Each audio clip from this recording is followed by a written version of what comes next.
आमच्या अधिकाऱ्यांनी म्हणजे याच्यामध्ये तलाठी आणि सर्कल पहिले यांनी दोघांनी मिळून जी जानकीबाई 1986 मरण पावली तिच्या जमिनीचा फेरफार जो 2025 राजेंद्र राऊत आणि 2 या लोकांनी संगनमत करून तलाठी आमचा आराय आणि हे राऊत यांनी संगनमत करून 86 पासून तर 2025 पर्यंत मधलं काही चेक न करता परस्परच ही जमीन त्यांच्या नावावर करून दिली आहे। आणि त्यामुळं आता तर आपण गुन्हा दाखल केलाच आहे, त्याचा FIR आपल्याला देतो मी, FIR कॉपी आणली आहे। आणि तलाठी संतोष कोटनाके आणि जी मंडळ अधिकारी आहे जोशविन गमजा हिला आता निलंबित केला आहे। आजच निलंबनाचे आदेश आम्ही काढतो आहे। आणि दुसरं या ठिकाणी गुन्हे दाखल केले आहे। या गुन्ह्यामध्ये प्रांत असेल, तहसीलदार असेल, जे लोक असतील, नाही दादा पहिले ते त्यांनी जे चूक केली आहे गमजा आणि ते तलाठ्यांनी यांनी परस्पर केली आहे। आणि जो गुन्हा दाखल केला आहे तो याच्या ठिकाणी याच्यावर पोलीस तपास करताय। दुसरं 4 गुंठेचं 40 जे झालं आहे ते 40R झालं आहे ते आता 2 भाग आहे। एक तर म्हणणं आहे की ते जे आपले डिजिटल सातबारे याच्यामध्ये त्यांचं म्हणणं आहे चूक झाली, पण मला वाटत नाही डिजिटल सातबारा वगैरे चूक असतं। हे जरा इतका मोठा फ्रॉड करताना हाही फ्रॉड केला आहे आणि त्यामुळं या प्रकरणामध्ये त्याची फेरफार तपासली तर समजणार फ्रॉड झालाय की चूक आहे, हे फेरफारवरनं समजणार नाही। त्यांनी 2 भाग केले। एक तर परस्पर राऊतच्या नावावर सातबारा करून दिला ज्याचा काही भंडारीचा संबंध नाही। भंडारीचा संबंध आहे तर कडूशी, त्यांची मुलगी कडू, तर कडूला तर आपण तिच्या नावावर प्रॉपर्टी करून दिली आहे, आता तिच्या मुलीच्या नावावर करून दिली आहे, त्यामुळं तो वाद संपला आता। पण राऊत आणि हे जे सर्व लोक ज्यांनी हे बदमाशी केली यावर गुन्हा दाखल केला।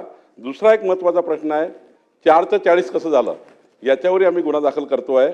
याचा गुन्हा दाखल व्हायचा आहे 4 ते 40चा, त्यामुळे याच्यावरही गुन्हा दाखल करू याही प्रकरणात। आणि अध्यक्ष महोदय, जे भास्कररावजीला किंवा या प्रश्नासंबंधी जे अपेक्षित हा प्रश्न मांडण्याच्या दृष्टीने जो उद्दिष्ट आहे ते आम्ही राऊतावर कारवाई केलीच आहे, गुन्हा दाखल केलाच। आता आपल्याला तलाठी, मंडळ अधिकारी आणि 4 ते 40 करणारे यांचाही त्या ठिकाणी आम्ही गुन्हा दाखल करू। बोला। पालघर जिल्ह्यामध्ये खास करून अध्यक्ष महोदय, पालघर जिल्ह्यामध्ये मोठ्या प्रमाणात मंत्री महोदय एक यंत्रणा काम करते या सगळ्या बाबतीत। आपण आता हा पहिला इकडे आला आहे सुनील प्रभूच्या माध्यमातून, आता हे वारंवार तुम्हाला तुमच्या ऑफिसमध्ये किंवा बाकीकडे दिसेल। तिकडे निवृत्त तलाठी असतील, सर्कल निवृत्त झाले असतील, त्यांना त्याच ठिकाणी म्हणजे त्याच एरियामध्ये वेगळ्या पद्धतीने कॉन्ट्रॅक्टवरती नेमून भूसंपादन अधिकारी म्हणतील किंवा काय म्हणतील अशा पद्धतीने त्यांना त्याच ऑफिसमध्ये रिटायर झाल्यानंतर सुद्धा 5-5, 7-7 वर्ष कामाला ठेवण्यात येते। आता ही पद्धत असल्यामुळे अध्यक्ष महोदय ह्या ज्या लॅप्सेस असतात, ज्यांचे वारस नाही आहेत किंवा ज्यांचे जमिनीच्या आपसातले विवाद सेटल झाले असतील त्यांचे सगळ्या माहिती काढून पुन्हा त्याच्यामध्ये काय करता येईल का हा प्रकार पुन्हा डहाणूमध्ये खास करून अध्यक्ष महोदय त्या डहाणूच्या परिसरात पालघरमध्ये, वाडामध्ये अशा ठिकाणी चालत आहे। मंत्री महोदय, आपण जे निवृत्त झालेले अधिकारी असतील किंवा सर्कल असतील, तलाठी असतील, तत्सम अधिकारी असतील, ते जर त्या ऑफिसमध्ये किंवा दुसऱ्या ऑफिसमध्ये अशा पद्धतीने काम करत असेल त्यांची माहिती घेऊन त्यांना तात्काळ त्या पदावरनं काढून तिथे नेमणूक करणार का, हा माझा अध्यक्ष महोदय महत्त्वाचा प्रश्न आहे। माननीय योगेश सागरजींनी मांडले खरं आहे की अनेक ठिकाणी आमच्या खालच्या लोकांनी, प्रांतांनी, तहसीलदारनी जे जुने तिथले तलाठी आहेत जे रिटायर झाले त्यांना तिथेच त्या ठिकाणी कामावर घेऊन काही ठिकाणी असे घोळ घातले आहे। योगेश सागरजी, याचा पूर्ण तपास करू। एकही निवृत्त अधिकारी त्या ठिकाणी त्या भागात कामात राहणार नाही, कारण हे माहिती आहे की हेच लोक घोळ करतात।